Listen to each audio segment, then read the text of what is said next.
स्वभावचिन्मयानन्दं कृपापूर्णं जगत्पतिं हरिषड्वर्गजेतारं नित्यानन्दगुरुं भजे स्वभावचिन्मयानन्दम्.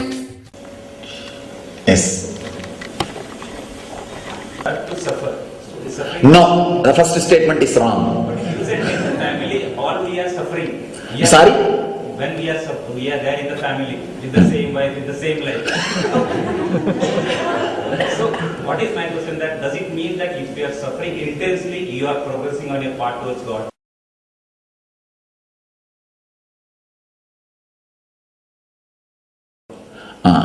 Two things. The statement which I made, the same wife, same life, same car, just a jovial statement. But to tell you honestly, neither your wife nor your car or your house is same as yesterday's. It is different. You can't step into the same river twice. I tell you, you can't even step into the same river even once. See, the moment you put your foot, before even it reaches the ground, water moves away. So, your wife is updating herself. Your life is updating itself. The whole existence is constantly updating itself. So my statement, the same wife, same car, same thing, was told in a more casual sense and a jovial sense and how you feel. But that is not the case. Actual truth. That's the first thing. Second thing, if we are suffering, are we growing towards God? No. Something seriously wrong. I can say, in the initial level, you will not have suffering, you will have suffocation. Suffocation is what Ramakrishna calls the seeking or the intense yearning. Vyakulata, that is the word Bhagavan uses, Ramakrishna is using. Vyakulata, the intense yearning. There will be suffocation, not suffering. Suffocation means feeling that you are not enough. You have not expanded what you can. You are not doing what you can. It's just like missing some part of you. It won't be a suffering. Suffering is different, suffocation is different.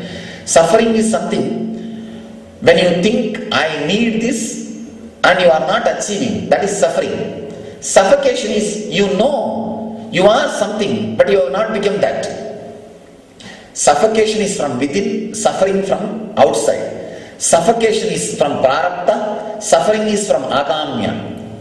Prarabdha means the potentiality which you brought with you is prarabdha. Agamya is the desires which you accumulated after coming here. The accumulated desires bring suffering. The agamya brings suffocation. Suffocation inspires and helps you to expand, open up, break. Suffering puts you in deep depression. So I feel suffocation will just explode into joy.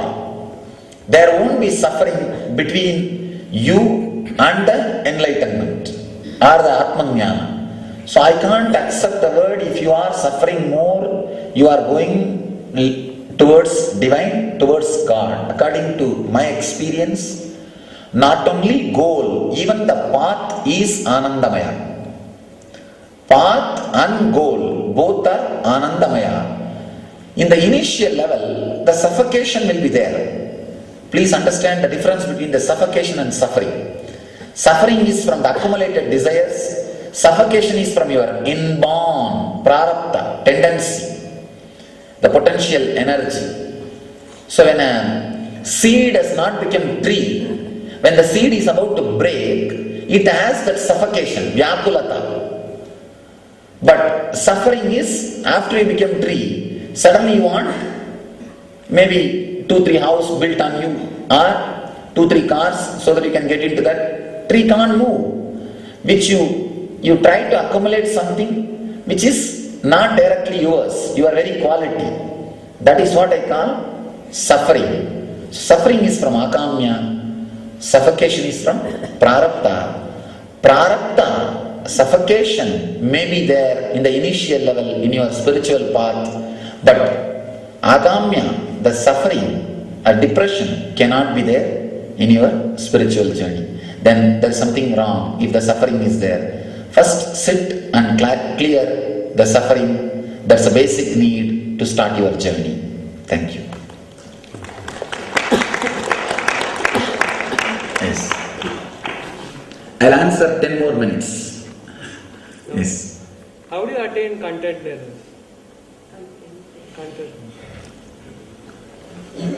Sit and contemplate. Make a list of all your desires. All your desires, whatever, even the small to big, even the fulfilled desires. If you remember, it means it is there in you. List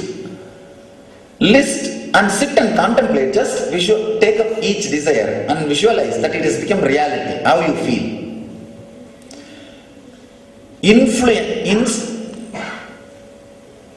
Add Kriya Shakti to Icha Shakti.